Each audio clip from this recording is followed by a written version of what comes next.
Hello, everyone. Welcome to week 3 of international law. This week, we're going to be looking at states and other subjects of international law. You can see there that I've put brackets around the and other subjects of international law. This is because we're mainly just dealing with states today, as well as self-determination, which was another important theme of this week and this week's readings as well. We will deal with other subjects of international law and especially international organizations in a few weeks' time when we consider the United Nations. So we will have that discussion about these like broader subjects of international law, but we're kind of focusing on states today as well as self-determination. Let me just check our recording. Yes, I am. Okay.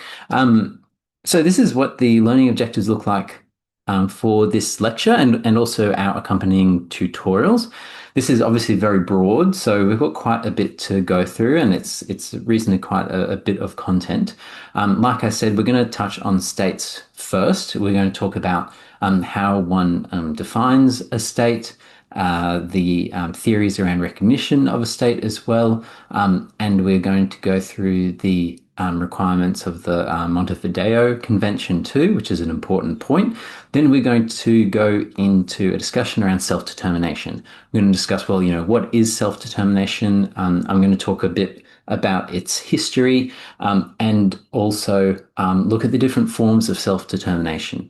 So this is, like I said, a very broad discussion. And I've also, once again, tried to design this lecture so it kind of speaks alongside your textbook. So once you've done those chapter readings, hopefully this will, work alongside those readings as well as fill in some more gaps as well. So let's talk about what states are. And states are really like the main subjects of international law and also international organizations, which we'll touch on in a few weeks' time. So I'm just trying to, there we go, hopefully that little annoying box has gone from the top of the screen. But states are commonly considered the original subjects of international law. We spoke about in the first week when international law was said to have started around the Treaty of Westphalia, which is also where international relations scholars say that international relations began, because this is the point where the so-called modern state emerged. And states are undoubtedly the main subjects of international law as well, which also follows from the usual necessity to have state consent for the creation of international laws themselves. So we can also consider international states to not only be constituent components of international law, but also being one of the major sources of international law itself. And as we will discuss later on, this is also important because one of the characterizing features of international organizations is that they consist of states as their constituents. So one of the ideas of the relevance that international organizations have to international law is that they are constituted by states. And like we have kind of been gesturing towards so far in the semester, one of the particular features of international law is that it does lack some kind of central legislator compared to domestic law. And so, in this sense, because there's not this central legislator, like we might have a parliament, for example, then the international legal persons, which are states, are also commonly considered to possess the capacity to create international law. So this centrality of states to international law is really important. They not only have the capacity to have rights and obligation under international law, but can be also involved in the creation of international law. And these are the kind of key features of being what would be called an international legal person, for the sake of international law. Now, in addition to states and international organizations, and again, we will talk about international organizations more later on, there are some actors that are kind of commonly identified at the fringes of legal subjectivity in international law. Such actors have been, for example, national liberation movements, which may have a role as a de facto government at some stages, and then would have the capacity to conclude international agreements, possess rights and obligations under international humanitarian law, even though they may not constitute a state. And we will also turn our minds to, well, what exactly is a state reasonably soon. But there are, other actors at the periphery of this definition of international personhood outside of not just states and international organizations. But we will kind of touch on them in subsequent weeks. Like I said, the main focus today is just looking at states, which is a big topic in and of itself. So then we have to ask, well, what is a state? So this is not as a simple question as it might be.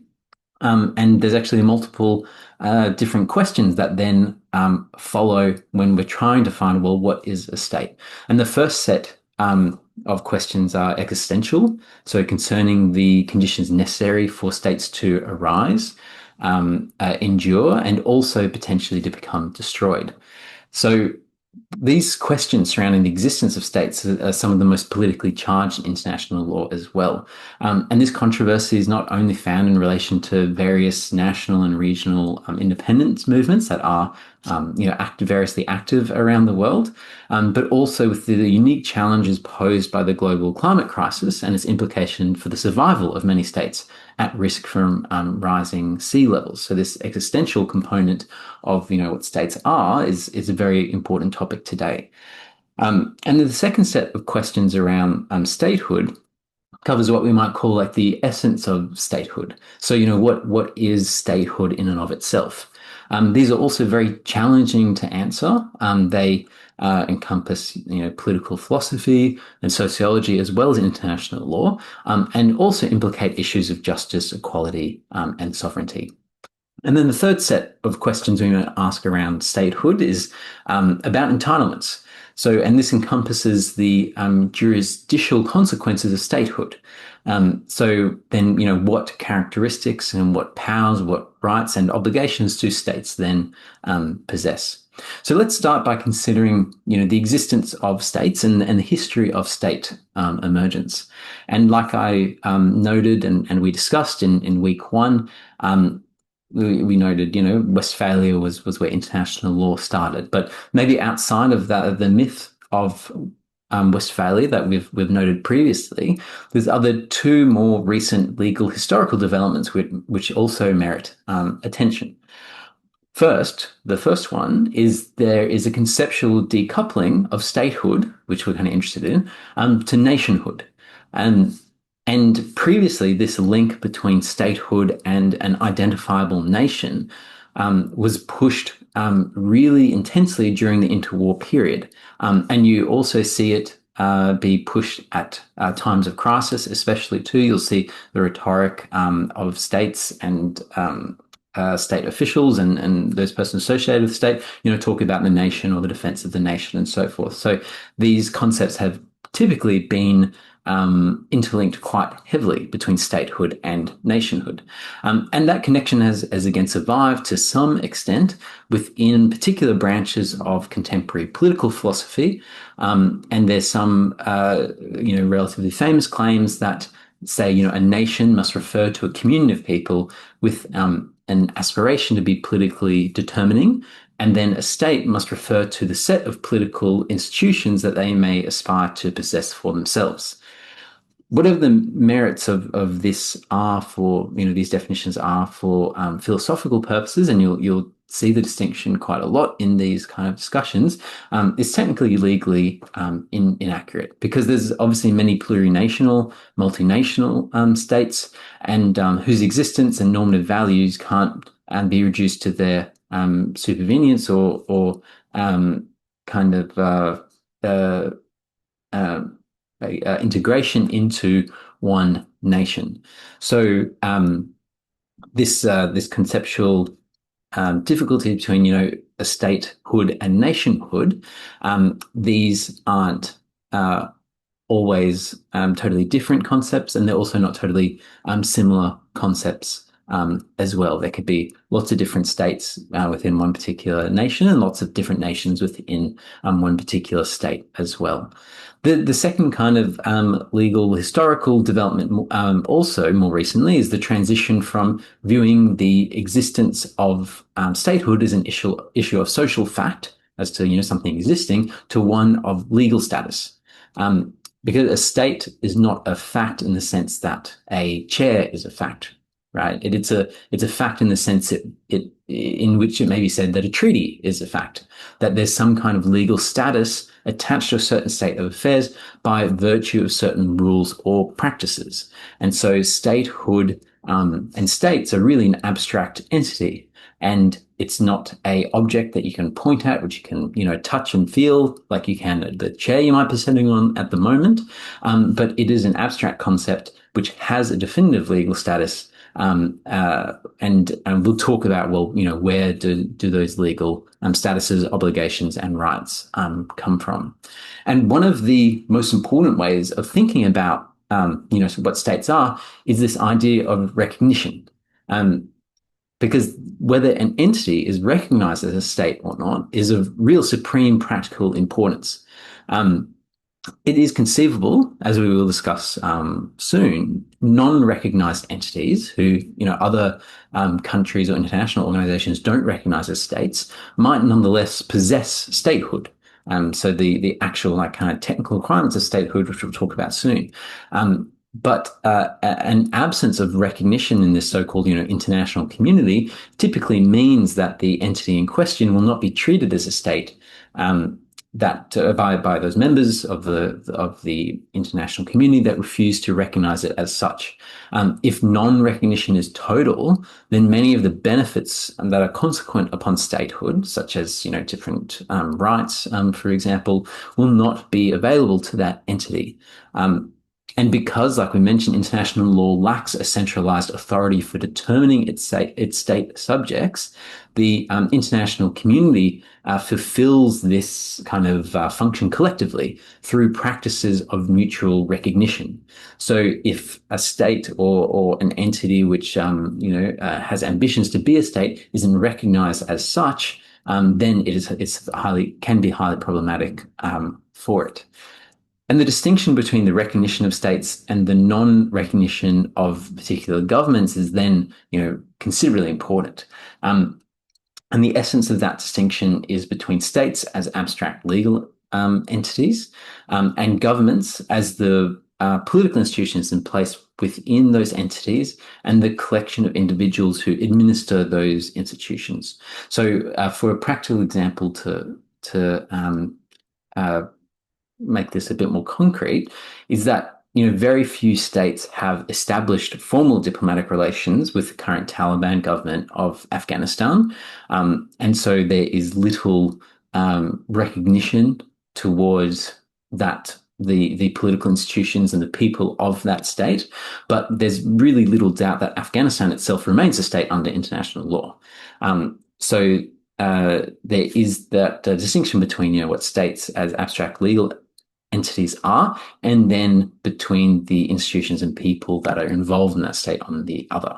And another distinction that we can also draw, which is kind of more academically relevant, but also relevant to us too, is that there's this distinction which concerns something called the Great Debate in the international law literature, which is around the question of whether recognition is declaratory, or whether it constitutes statehood, in the sense of imbuing erstwhile non-state entities with that status. So, is recognition just a declaration of another state's recognition, or is this recognition constitutive of the status itself? So in this so-called Great Debate in the literature, there's a disagreement between those who believe recognition is just merely declarative of already existing statehood. So there's a state that's got statehood and other states just recognize it. And then another kind of side of the debate that says that recognition actually constitutes or creates the status of statehood. So this debate at its really fundamental kind of level concerns the nature of statehood itself. And according to the most extreme version of the declaratory view, recognition is a purely political act that signifies kind of little more than a willingness to engage in full diplomatic relations. And then on the most kind of uncompromising version of the constitutive view, statehood itself exists only relatively speaking, so only between entities that recognize the statehood of each other. Um, this kind of debate in the academic literature has softened more recently, and usually contemporaneous proponents of the declaratory view typically hold that whilst statehood is not legally contingent upon receiving foreign recognition, recognition is nonetheless probative, or because existing states bear primary legal responsibility for identifying new states as a matter of customary international law, which we'll talk about when we look at the UN as well. So these scholars with this declaratory view, a more watered down argument of theirs is that this recognition is still really important because states have to actually resolve to allow entities to enter into the so-called international community, whereas the constitutive view more recently usually holds at a more mainstream level that although widespread recognition is not always necessary for state creation, it can be sufficient, with recognition itself representing just one means through which statehood can be conferred. And arguably, a better view perhaps of this so-called great debate is that widespread foreign recognition can indeed have a constitutive effect, but it is insufficient in and of itself for statehood to arise. Recognition obviously bolsters statehood, especially where one or more requirements of statehood are endowed, which we'll talk about soon. But widespread recognition can provide some kind of legal counterweight, which pulls towards a conclusion that a new state has emerged. And your textbook does talk about this issue of state recognition in some more detail as well.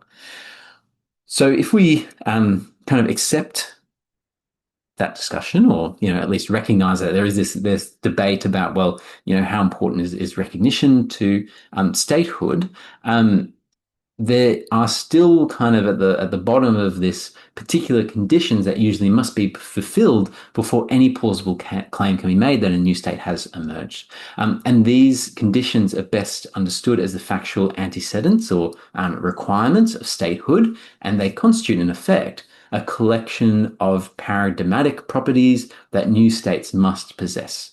And these are often treated as providing a definition of statehood.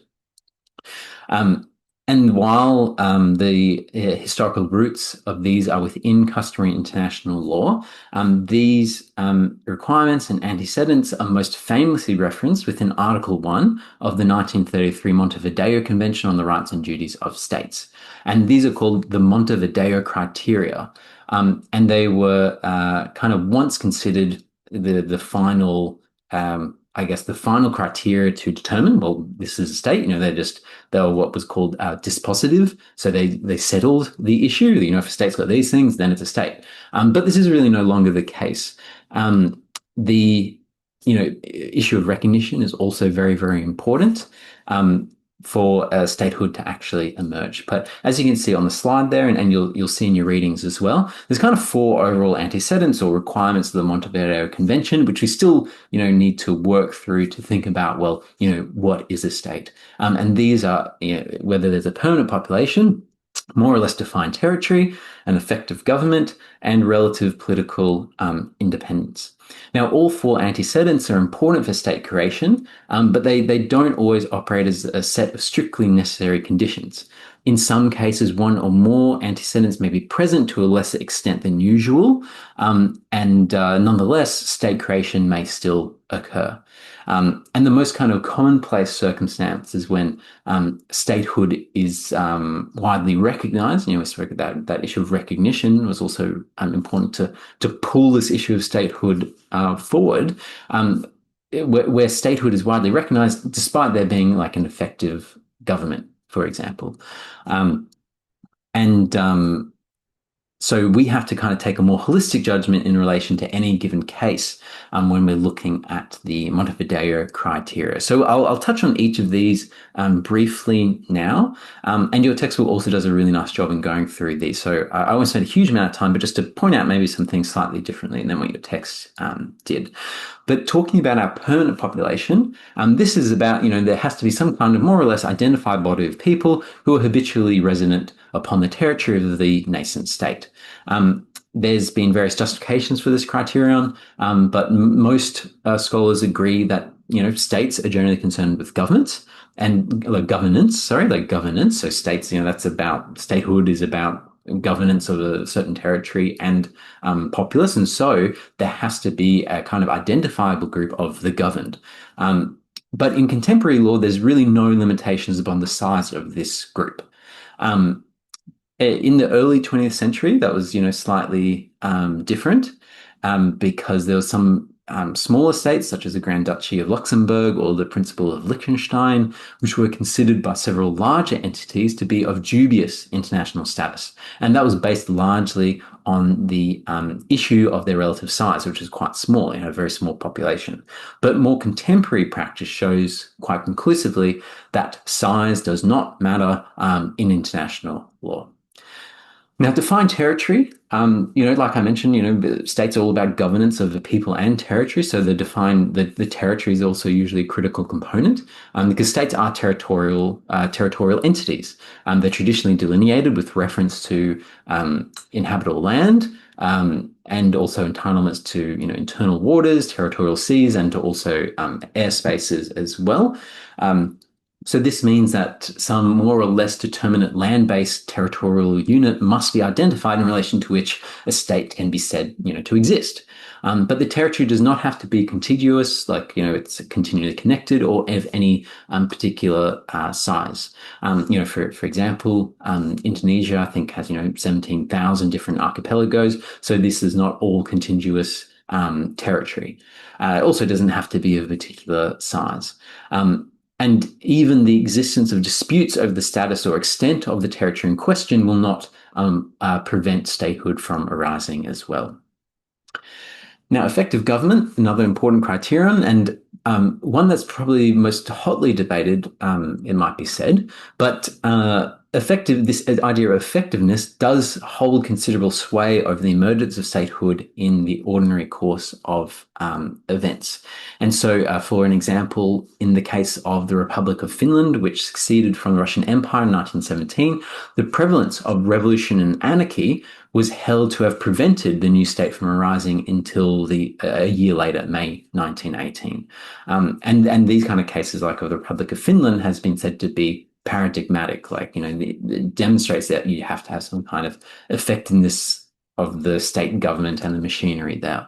But there's kind of two main questions that kind of still persist in relation to this effectiveness criteria. The first is, well, what makes a government effective? What are the conditions of effectiveness and how does the law of statehood conceptualize governance? And this is called like a purposive question. So what's the purpose of this effectiveness? And the second concerns the extent to which government must be effective. And this is called like the variability question. Like, does the government have to be effective across an entire territory, a part of the territory, or, and different extents to how effective is that government? What is quite obvious through, if we look at state practice internationally, but even in terms of the academic discussion on this issue, it's quite clear that effective government does not imply democracy. It doesn't actually imply any type of particular system, and nor does it require a demonstrable capacity to achieve the full and speedy protection of basic human rights. In terms of how variable that the effectiveness of government is, it seems that where statehood goes effectively unopposed, there's a requirement that government establish some degree of maintenance of law and order.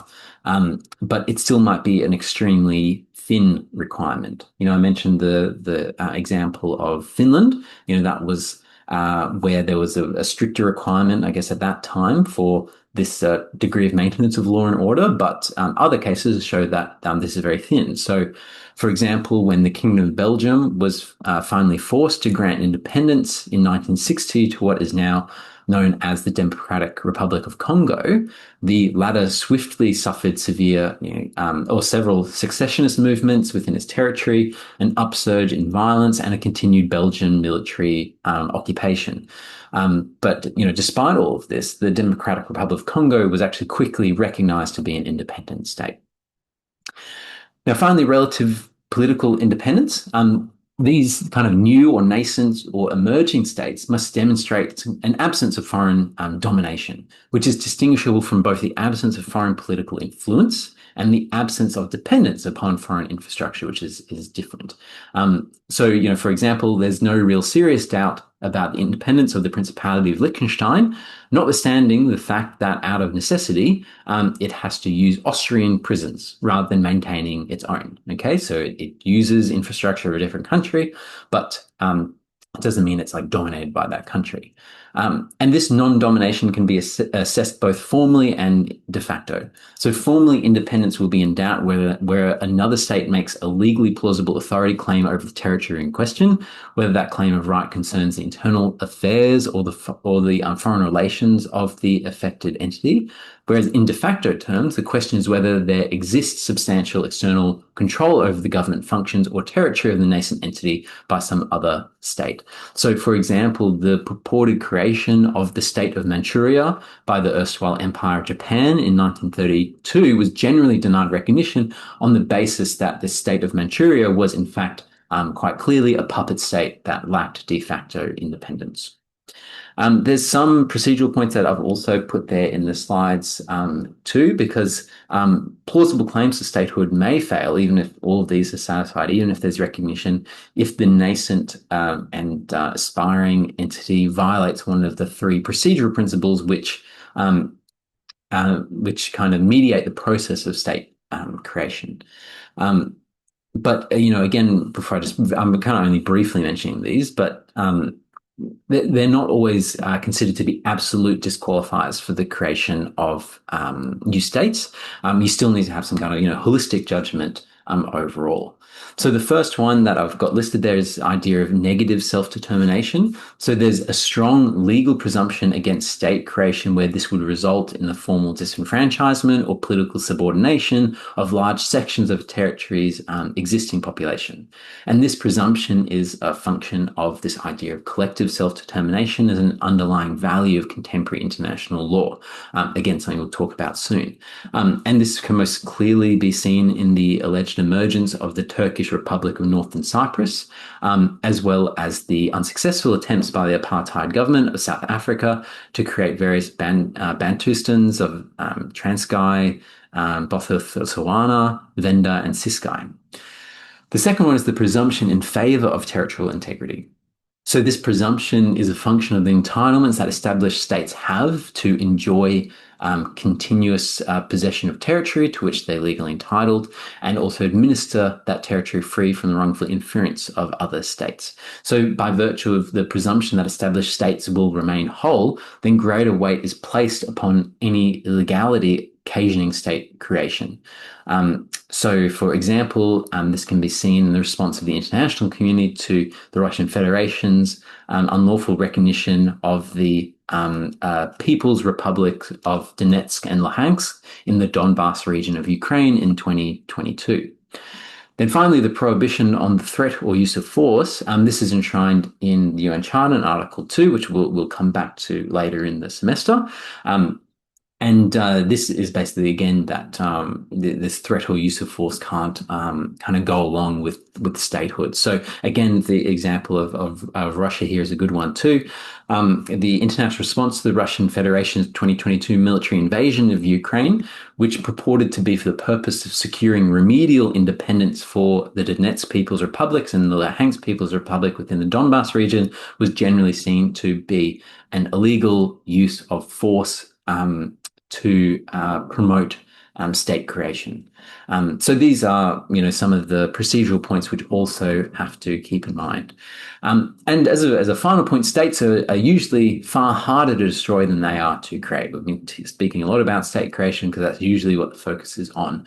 And this is because there usually exists, as a matter of customary international law, a strong but rebuttable presumption of state continuity, which serves to ensure relative geopolitical stability. But nonetheless, as we've seen in history, states can and do become extinct. And this happens when the antecedents of statehood become absent to such an extent and for such a length of time that is no longer kind of plausible to hold that a certain independent entity exists. But the threshold for this occurring is extremely high. So, like one important example of extinction is the former Socialist Federal Republic of Yugoslavia, the dissolution of which resulted following, protracted conflict, which is complicated by international intervention, which was illegal at some points, in the emergence of then several states. So, like I said, it happens more rarely, really, in the contemporary era. So this has been our discussion on states and statehood and, the creation of states, which will, again, hopefully will supplement a little bit what your textbook goes into, and we'll go more into this in class time as well. And now we're going to turn our mind to self-determination, which is a relatively similar but also quite different point to statehood. Sometimes the goals of self-determination movements are one of statehood, but that doesn't necessarily have to be the case. But generally, self-determination in international law is frequently articulated as the right of peoples to freely determine their political status and freely pursue their economic, social, and cultural development. But what does that mean? And how does it operate in reality? And what about situations where people aren't able to exercise this? And we will examine this more in our tutorial classes as well, and consider, what kind of different types of self-determination there are as well. And we'll also have a look at what kind of self-determination exists in international legal documents as well. And probably one of the most important one is that the right of peoples and nations and nations as well to self-determination is a prerequisite to the enjoyment of all fundamental human rights. And in the historic Declaration on the Granting of Independence to Colonial Countries and Peoples, which is also shortened as the Declaration on Colonial Independence, it says that the subjection of people to alien subjugation, domination, and exploitation constitutes a denial of fundamental human rights, is contrary to the Charter of the United Nations, and is an impediment to the promotion of world peace and cooperation. All peoples have the right to self-determination. By virtue of that right, they freely determine their political status and freely pursue their economic, social, and cultural development. And after passing that resolution, the General Assembly elaborated on the concept of self-determination in two covenants on human rights: the International Covenant on Civil and Political Rights and the International Covenant on Economic, Social, and Cultural Rights. And Article 1 to both covenants state that all peoples have the right to self-determination. And it's based on these provisions that the world's indigenous peoples also keep in mind their own history, traditions, values, cultures, and in particular continued suffering, oppression. And the UN's recognition of their right to self-determination was a strong goal and aspiration of many Indigenous movements over the course of especially the 20th century. Now, in terms of the history of self-determination as a concept, historians have tended to treat anti-colonial politics at the UN, and particularly this right to self-determination, as an extension and expansion of the organization's founding documents. And so many historians of international law especially kind of see, the Atlantic Charter, UN Charter, Universal Declaration of Human Rights as bearers of universal ideals that would reshape the international order for, self-determination. And it marks a break from the League of Nations and creates new norms and institutions to limit state power and recognize the dignity of persons and peoples in international law. But really, as can probably certainly be seen by more contemporaneous practice, this kind of account is quite idealized. And it really ignores the continuities between the League of Nations and the United Nations, and also dismisses, deep disappointment of Indigenous movements as well as anti-colonial critics. If we frame the United Nations as it was, as the embodiment of this new deal for the world that needed only to be expanded, then this kind of puts anti-colonial nationalism and decolonization movements into a progressive history of post-war ideals and institutions, which reinforces standard histories of decolonization in which the end of empire is framed as a universalization of Western ideals and an expansion of the existing norms and frameworks of international society, represented by like the victory of the UN after World War II.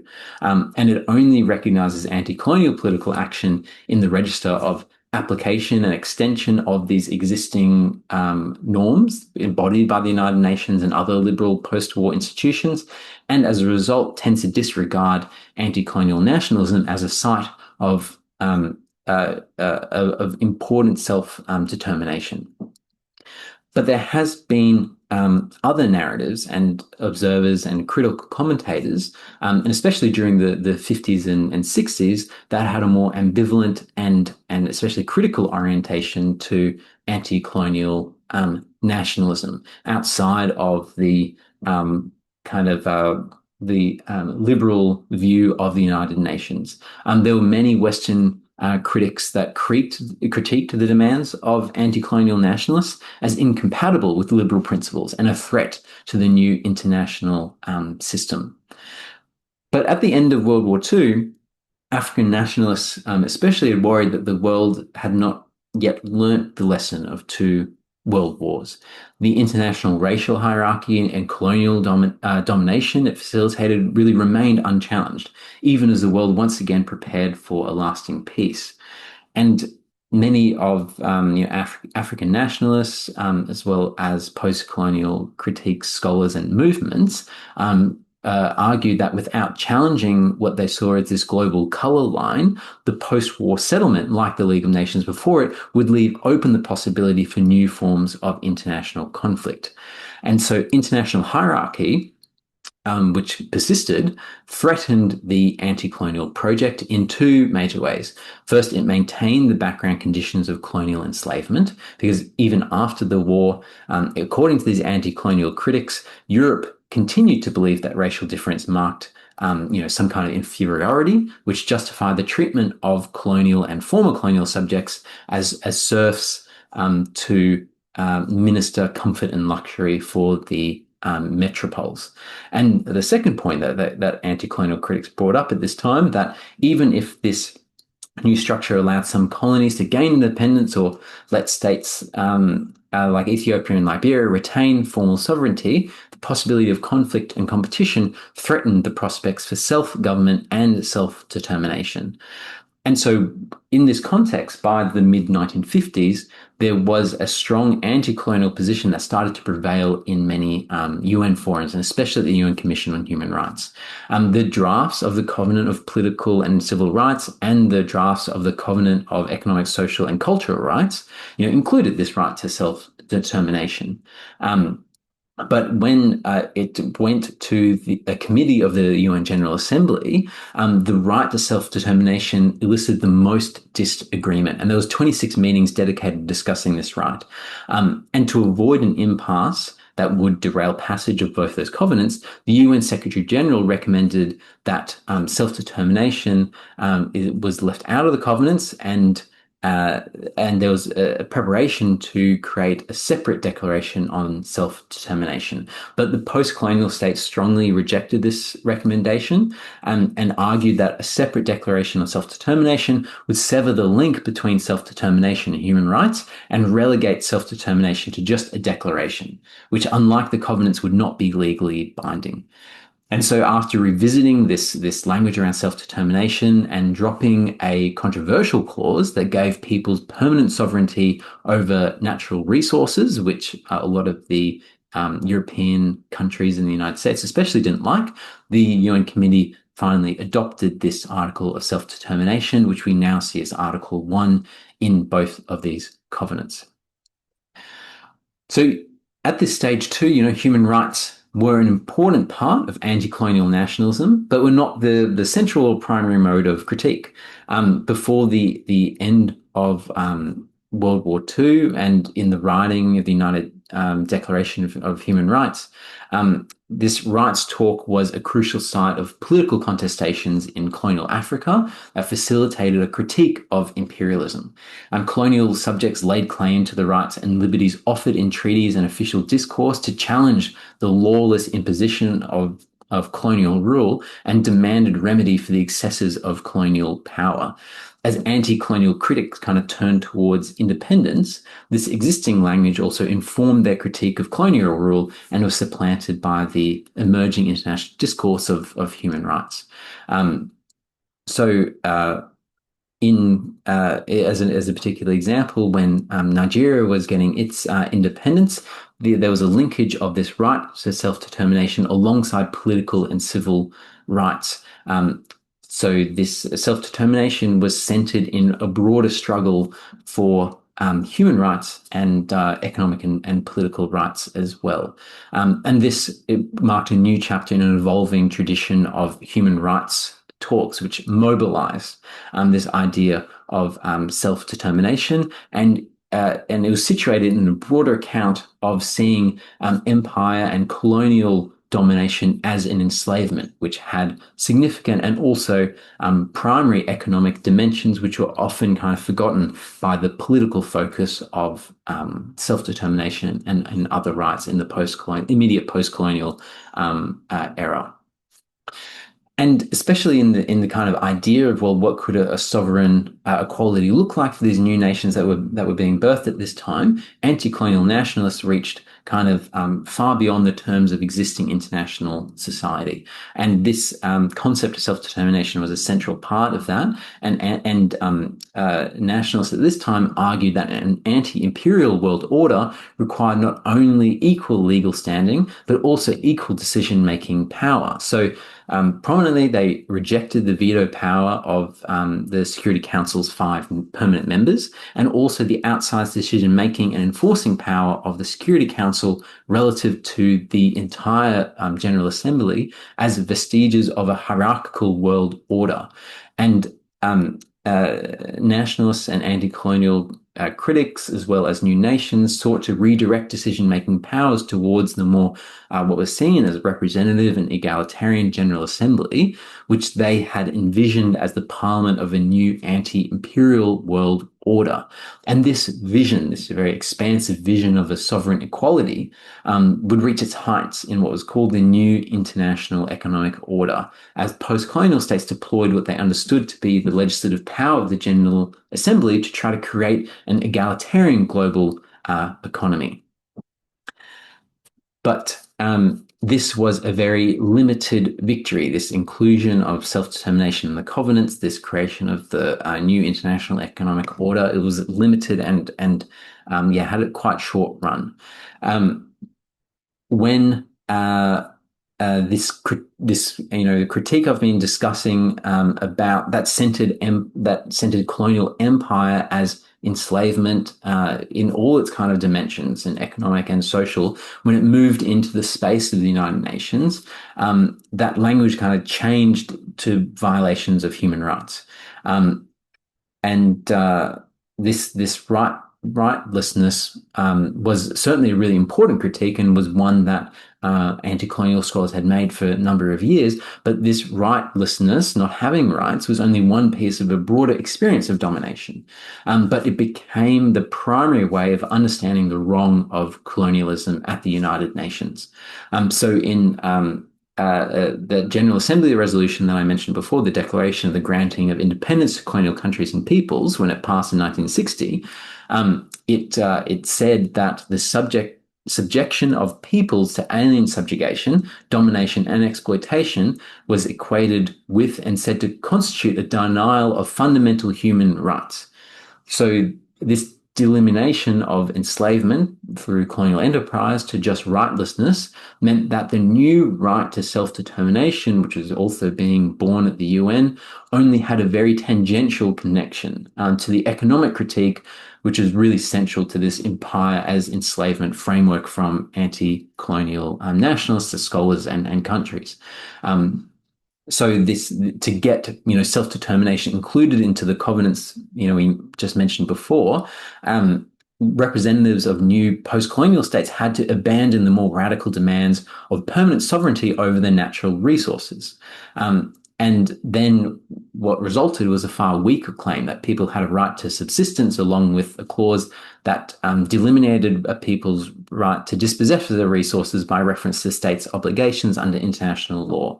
So this kind of helped destroy or water down many of the more radical demands of self-determination, which is also linked to economic independence and the right of peoples over their natural resources.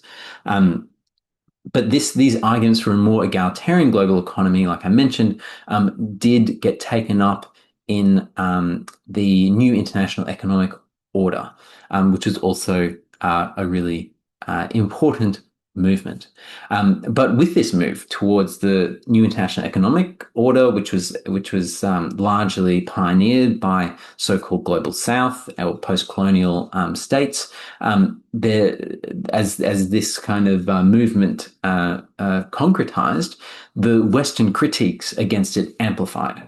And the new international economic order, among many other things, demanded a more equal economic distribution that would end economic colonialism, which is a type of colonialism which had continued after formal colonialism, and end dependency on the neo-colonial Western regimes as anti-colonial scholars and nationalist leaders saw. And so in response, like I mentioned, this Western critique of self-determination deepened.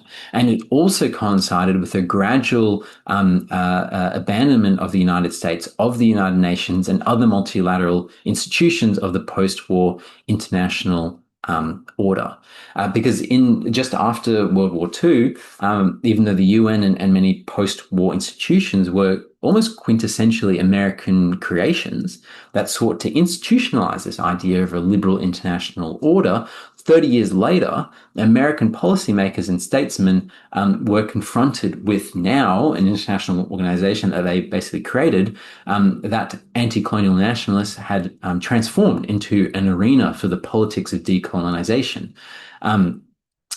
And after World War II, these anti-colonial nationalists and statesmen, they capitalized on these openings and also partly on the emerging discourse of human rights, which was in the United Nations. And they then started to enjoy majorities in the General Assembly and put on huge amounts of pressure on the United States, for example. And at this time, fears of Cold War competition between the United States and the Soviet Union ensured some kind of restraint and appeasement from the North Atlantic states, including the United States and Europe, towards these new post-colonial countries.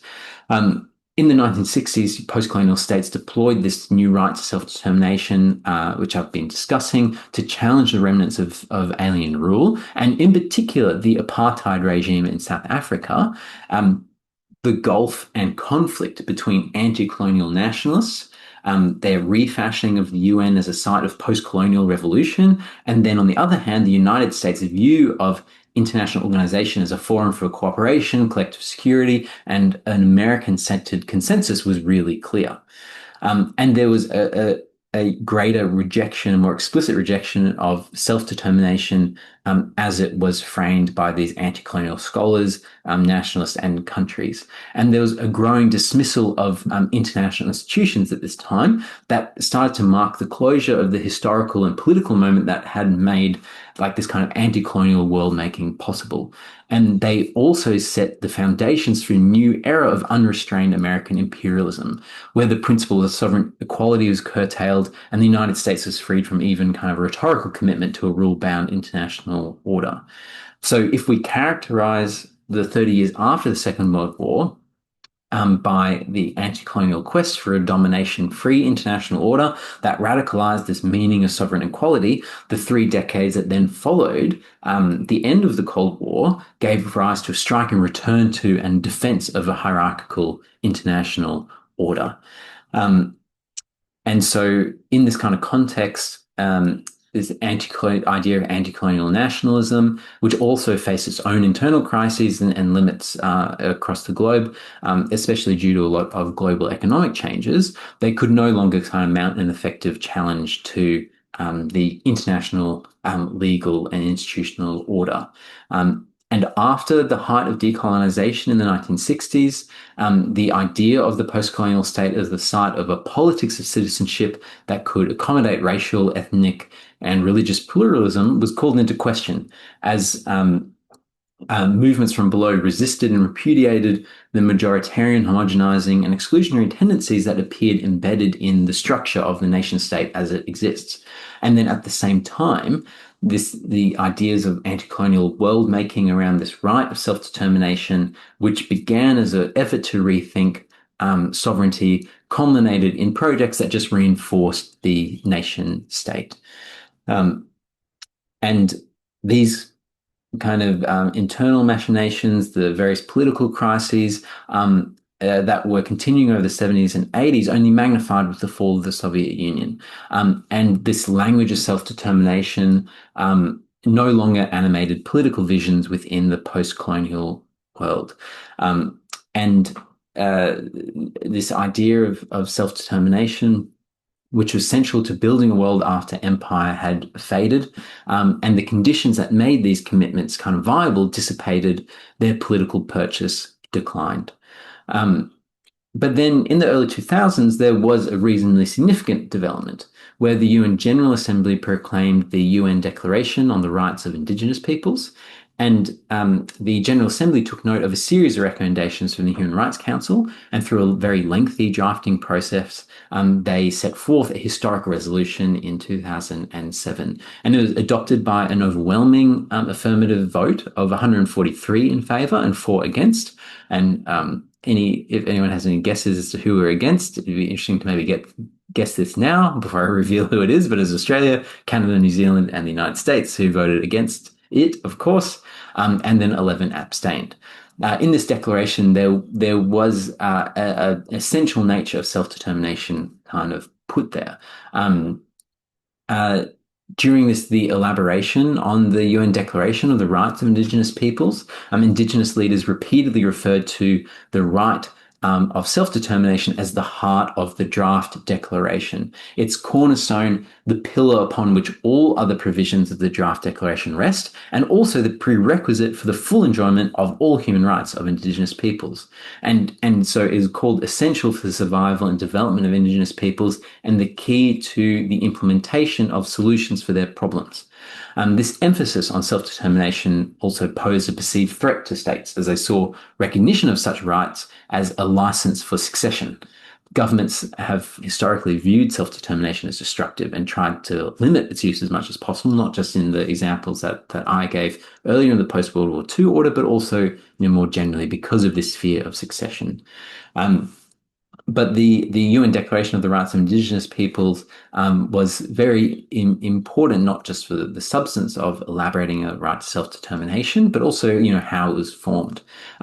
The provision follows the exact language used in the Article 1 of both international covenants, which we've discussed, which recognize the general right to self-determination, with the sole exception of adding the term indigenous before peoples.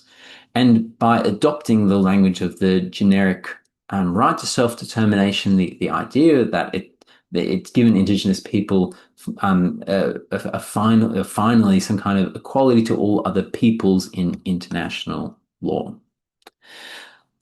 So there's some of the historical points, since World War II to now around the idea of self-determination and how it's been debated and discussed at various forums, which kind of gives you maybe an idea of how important self-determination was and still is to many peoples around the world. Um, and now we'll talk a little bit more about the concept and the legal tension of self determination as well. Probably for the next 20 minutes or so before we finish. Now, this right to self-determination, as it was codified in the 50s and 60s in the covenants, and especially with the power of the European and European countries in the United States as well, the right really was limited to instances of alien rule, and this is sometimes referred to as blue water or salt water imperialism. And alien rule was differentiated from settler colonial experiences through the requirement of geographic distance. So the United States initially championed this standard in the 1950s in an effort to ensure that the newly established international requirements for non-self-governing territories would not apply to Indigenous communities and minorities within states. As anti-colonial nationalists pushed for a right to self-determination, in the 50s and 60s, they also inadvertently reinforced what was called the saltwater standard by insisting on territorial integrity. And this commitment to territorial integrity, which I'll return to soon, was largely aimed at warding off violent secessionist movements in plural post-colonial societies. But it also had the effect of excluding Indigenous claims to self-determination in the classic cases of settler colonialism. This elimination also tempered the reach of self-determination in Southern Africa, where colonial rules stubbornly persisted at this time. South Africa and the Portuguese colonial states in Angola and Mozambique, as well as settlers in Rhodesia, laid claim to the salt water thesis and insisted that the right to self-determination could not apply in their cases, as the territories they governed were internal to their own political units. So they weren't this so-called, saltwater colonialism. Now, however, kind of thin these claims were, they did exploit a kind of contradiction at the heart of how anti-colonial nationalists articulated the right to self-determination.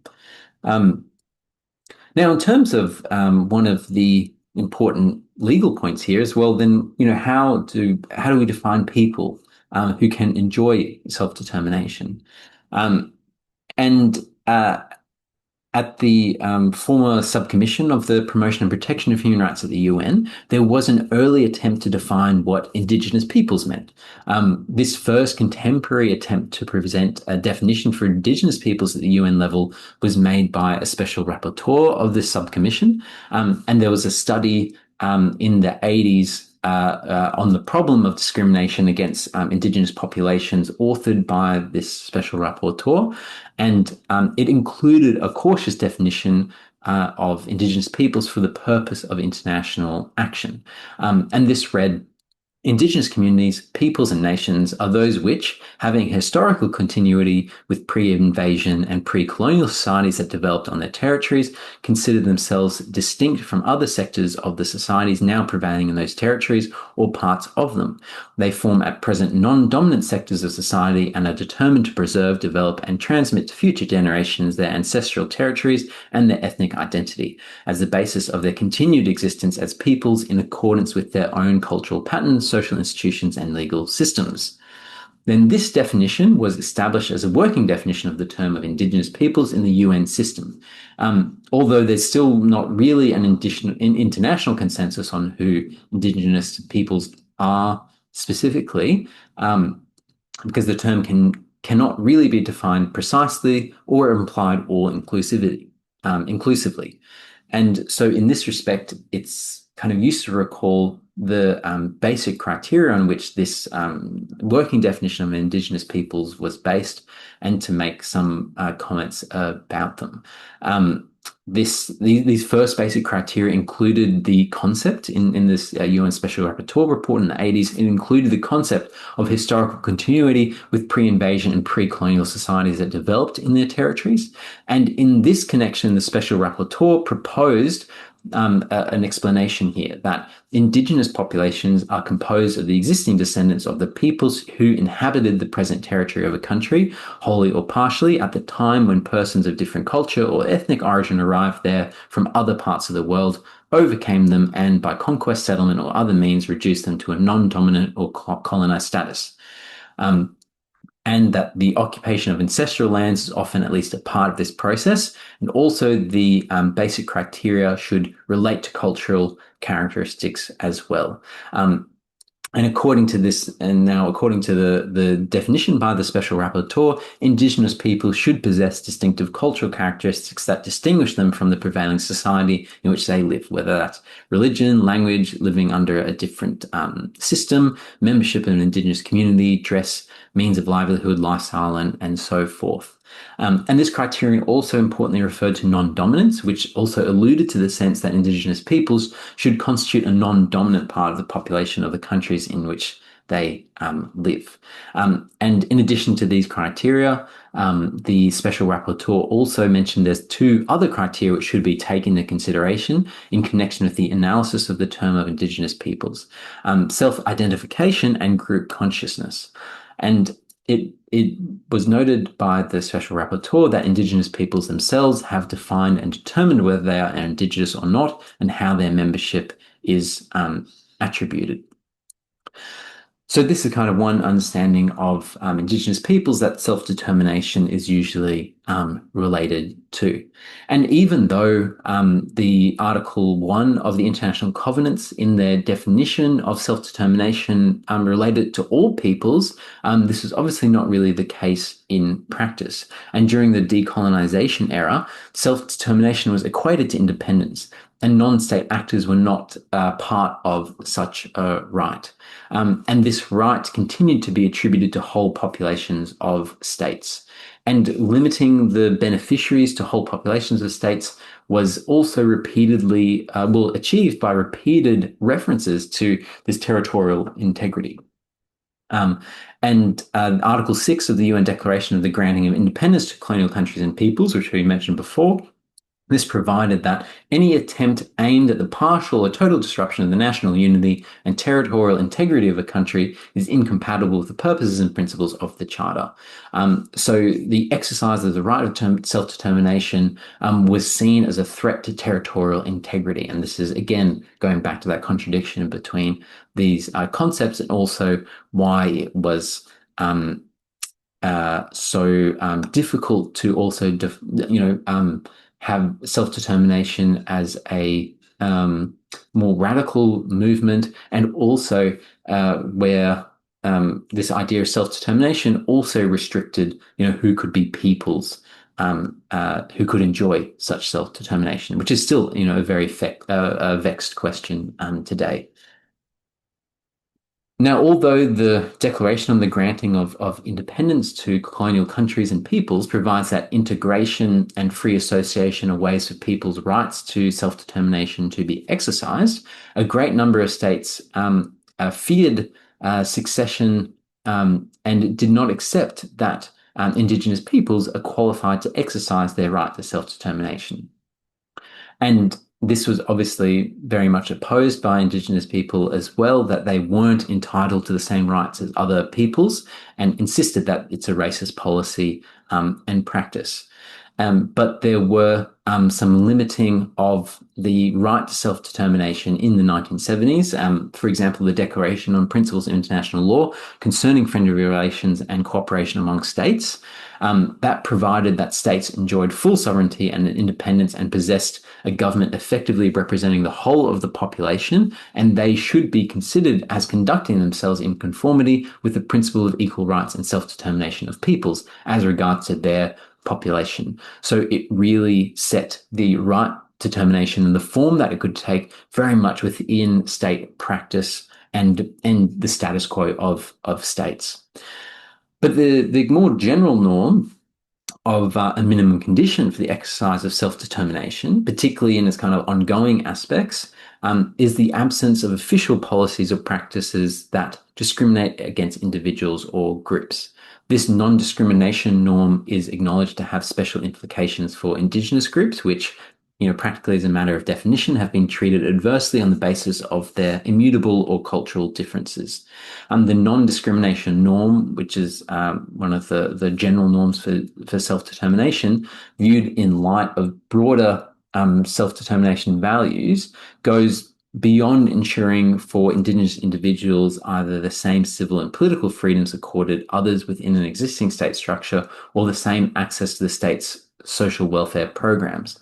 It should be, more than that to afford for um, the structural and historical discriminations they've faced.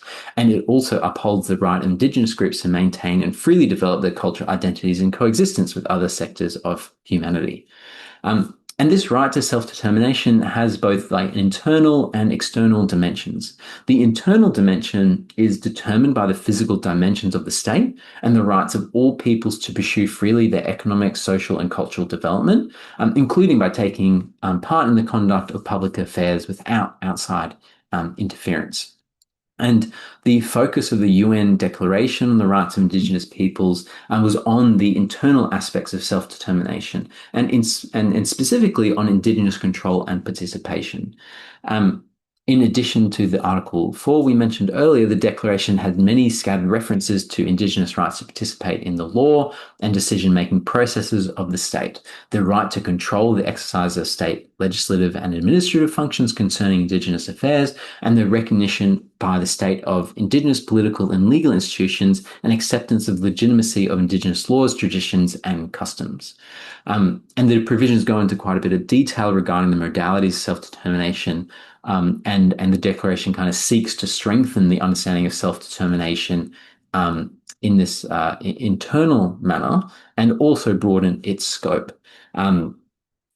It in kind of explicitly recognizing the Indigenous right to autonomy, self-determination, and forms of self-government as well, and also recognizing the right of Indigenous peoples to maintain their distinct political, legal, economic, and social and cultural institutions in Article 5.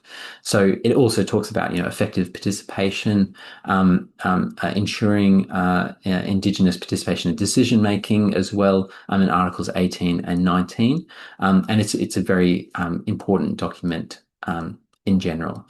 In terms of now external manifestations of self-determination, it's generally seen as the right of peoples and Indigenous peoples, and in particular is divided by international borders to maintain and develop contacts, relations, and cooperation, including various activities for spiritual, cultural, political, economic, social, and other purposes with their own members as well as other peoples across borders.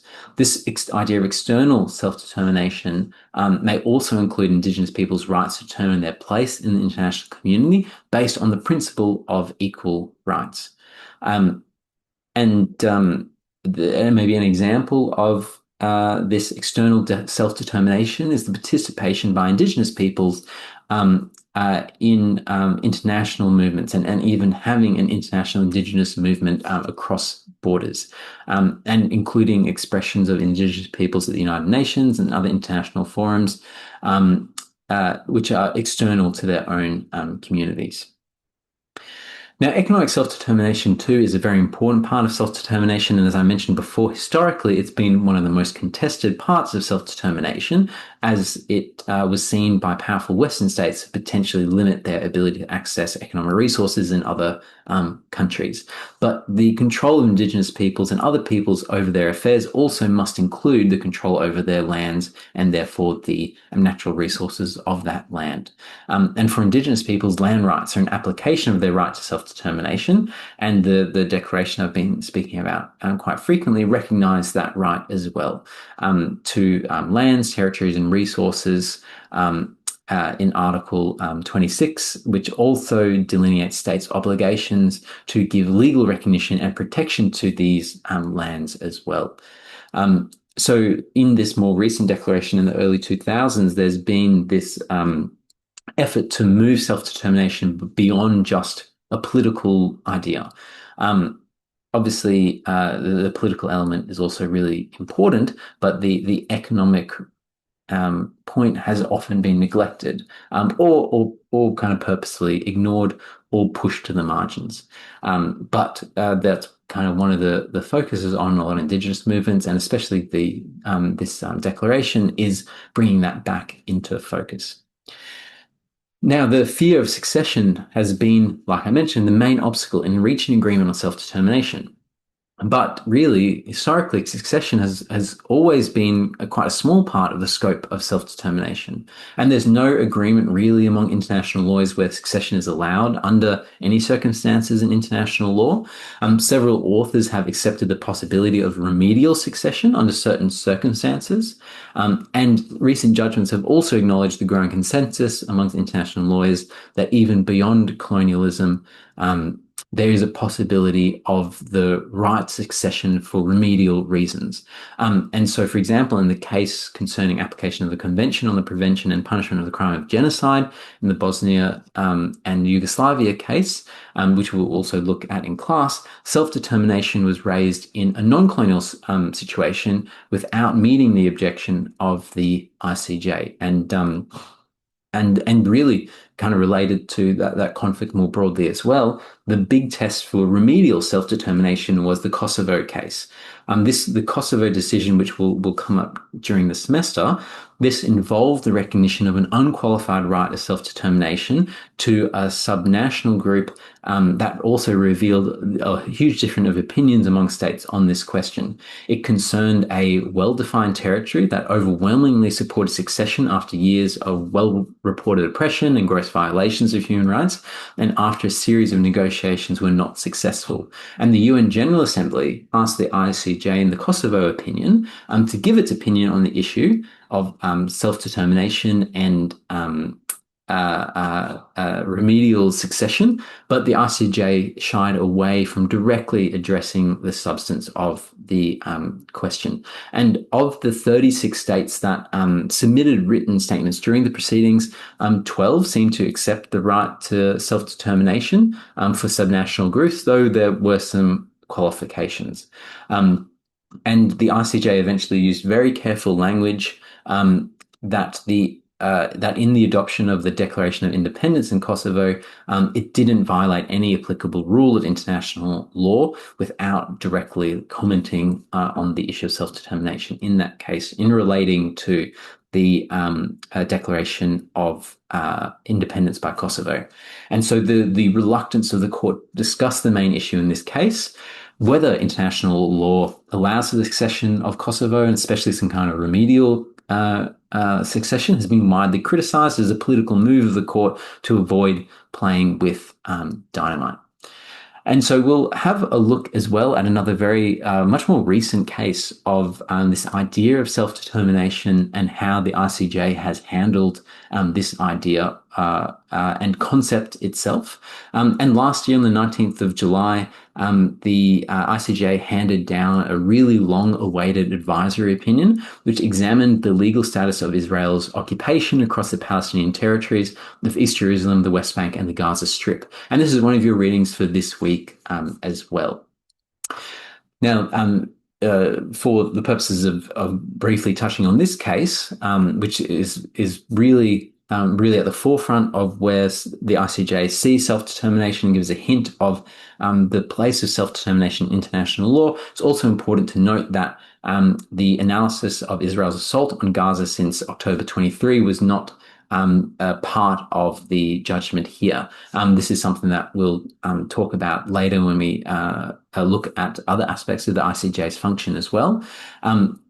But in this particular case, the court held that Israel was in breach of various international humanitarian law and international human rights law requirements incumbent upon it as the occupying power.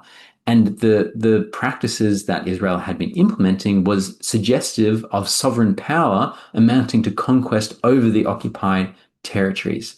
And importantly, a lot of the decision here was framed explicitly around these policies constituting a breach of the Jus Cogens norms relating to the use of force, the acquisition of territory, and also importantly for our discussion, the right to Palestinian self-determination. So it was framed around this idea of self-determination, which was seen as quite a strong decision from the court. Um, and it's kind of relevant to note, more broadly speaking, to understand this case, that a regime of belligerent occupation rests on a peculiar and delicate balance between military necessity and protection of the local population. And this was a question considered at length by many of the judges. Um, but with an undemocratic relationship of governance arising from de facto occupation and foreign control, sovereignty is elusive for people under occupation. And in considering this balance, the ICJ noted that Israel, as the occupying power in these territories, is forbidden from acquiring title to the territory, but it is permitted to exercise various elements of public power. And in one of its previous advisory opinions in 2004, also an extremely important opinion, which looked at the legality of Israel's wall, which went through the occupied Palestinian territories. The court also catalogued a series of international humanitarian law and international human rights law breaches arising from its rule over the West Bank and East Jerusalem. But in this 2004 case, it tended to denote Israel's settlement enterprise in particular as constitutive of de facto annexation. But 20 years later, the language in this case last year became far bolder and clearer. And without kind of providing a specific date or detailed territorial parameters, the court characterized Israeli rule as an attempt to acquire sovereignty over the occupied Palestinian territories. And this particularly in paragraph 179. And in doing so, the court does address some issues of self-determination prior to the formal section on this particular question, which goes from paragraph 230. And it considers Israeli discriminatory treatment. And in doing so, the court presents, for example, Israeli house demolitions as a contest between Israel's claimed legitimate public aims, where Israel demolishes Palestinian houses as retribution for a member of the affected family being accused of breaking a law or resisting the occupation. And then on the other hand, Palestinian private rights, but also framed as Palestinian public rights, as these acts of collective punishment limit the realization of Palestinian self-determination. And the court also identifies subsisting public rights of the Palestinian people through the notion of sovereignty over natural resources. And again, this is really significant and important based on, our whole previous discussion about this idea of self-determination was really separated of sovereignty over natural resources historically. But here the court has suggested the link between the two here. And it also commented that, there's room for Israel to use resources for its public claims of military necessity alongside the needs of the Palestinian population. But the practice of using public Palestinian resources for the public and private interests of the Israeli population is found to breach the requirements of occupational usufruct, which is the right to enjoy the use and advantages of another's property short of the destruction or waste of it. And the court also considered Israel's exercise of public power in the territories and its discriminatory quality through a really detailed accounts of direct state violence against Palestinians, as well as extensive failures to rein in the private settler violence. And in doing so, the court also suggested that the exercise of this public power is illegitimate. And we see this kind of tension between two competing visions of public power, between Israeli attempts to extend its sovereign prerogative across the entirety of the occupied Palestinian territories versus Palestinian self-determination that is the product of subsisting private and public rights to the territory. And while the court creates a series of kind of dualisms in characterizing Palestinian claims, it also underscores how self-determination rests most crucially on territorial, demographic, economic, and cultural integrity, and especially in paragraphs 238 to 241. And the court says, only where the Palestinian people can decide how to exercise unfragmented public power throughout the territories can they be fulfilling their right to self-determination. And I mean, the big overall picture here for this case is that Israeli policies and practices in the occupied territories aim not only to strengthen Israeli claims to the entirety of the occupied territories, but also to weaken and erase Palestinian society and identity. And given the scope and duration of Israeli violations to Palestinians' right to self-determination, the court then had to grapple with, well, how can this harm be redressed? And in doing so, the court does provide quite a formulaic answer that focuses on state responsibility, including full reparations, compensation, restitution of assets in paragraphs 269 to 271. But this does also fail to kind of grasp the key kind of trauma, which arguably has been inflicted upon self-determination and speaks to what the right to self-determination is intended to protect, which is the ability of people to determine and enjoy their own collective identity, whatever its emanations and forms. And the preemptory right to self-determination is a consequence of the recognition that all collectives are entitled to equality and dignity. And so the court's focus on these formulaic reparations and redress kind of was seen by many scholars to fall short of that requirement. And also compared to that 2004 case, which was famously called the Wall case, the opinion here of this most recent ICJ determination is quite bleak. And it's kind of bleak in the sense that there is an open-ended presence which has gone beyond international norms, and then we're looking at a situation of total domination pending conquest. And it goes beyond anything the court has previously been faced with. For instance, in the Southwest Africa case, South Africa didn't defend its apartheid policies in reference to security interests, but it said, there was inaccuracy in the other side submissions, which was a compelling reason for the court to decline rendering the opinion. And in Chagos, another case that we'll touch on later in the course, the UK's arguments in this course at the ICJ centered around the legality of the archipelago's handover, not the existence of the Chagosians themselves. So the court here in this most recent opinion had to deal with this I guess, total erasure of sovereignty and self-determination of the Palestinian people in the occupied territories. And many critics of this judgment have also noted that the ICJ and international law along with it was really never meant to deal with the trauma against self-determination as arguably seen in this case. In the judgment, the judges looked at the restrictions on movement, the restrictions on meaningful work and collective expression, and kind of pointed at how it hollowed out and warped Palestinian communities, and especially women and children who have faced compounded intersectional harms under the occupation. And the Australian judge, Judge Charlesworth, is particularly good at this point in her separate opinion. But the court's narrowly material understanding of self-determination and its redress through the confines of state responsibility means also that it doesn't consider the Palestinian diaspora, which has only grown as a result of Israeli practices and policies over time. So again, a really vital case for self-determination. It kind of shows us, where we are at in self-determination in international law. Now, just to finish off, because I think we're kind of getting certainly to the end of time here, is this idea of territorial sovereignty.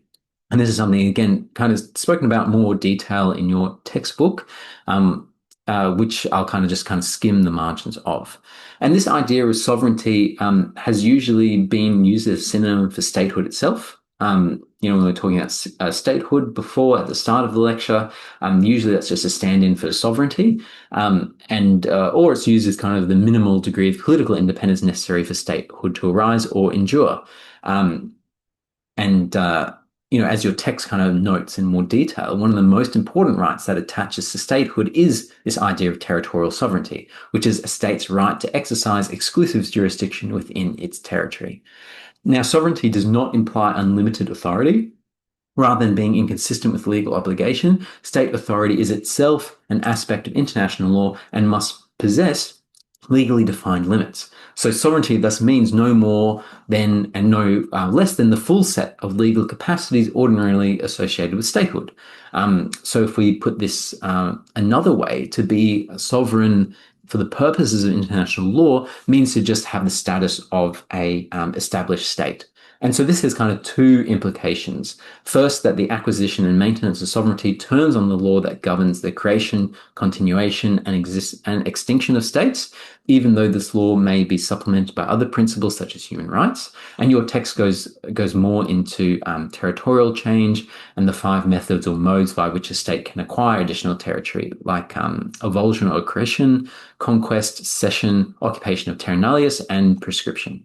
And then the second implication for sovereignty is that sovereignty as status and capacity, which means that sovereignty implies entitlements in addition to obligations necessary to secure those entitlements by all states on a formally equal basis. Um, so I think that is probably where I'm going to leave it, because I think your textbook does a lot better job with territorial sovereignty, and it's not a large part of what we're looking at here. And maybe just the final thing to say here too is that if states have territorial sovereignty, then they have the entitlements listed on the screen. So they have the sovereign equality with other states, they have autonomy as well, and international standing, which also goes back to recognition of state creation, which we mentioned at the start of the lecture as well. So that's the end of this quite lengthy topic on states, self-determination, and very briefly on territorial sovereignty at the end there. Again, these are things we do come back to throughout the semester. I look forward to seeing you all in tutorials this coming week. Please make sure you do the required readings. Get in touch with me if I can help. But thank you very much again for tuning in. And I'll talk to you all soon. Thank you, everyone.